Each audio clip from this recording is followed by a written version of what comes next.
السلام عليكم ورحمة الله تعالى وبركاته. أقدم لكم اليوم في هذا الفيديو الطريقة السهلة في التخلص من السعال أو الكحة.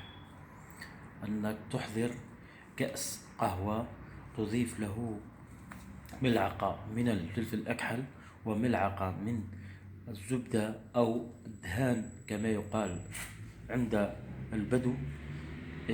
تخلطه جيدا وتشربه قبل النوم، ولا تخرج إلى مكان بارد.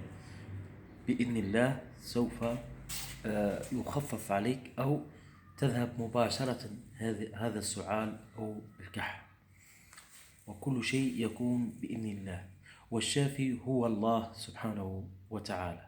السلام عليكم ورحمة الله تعالى وبركاته.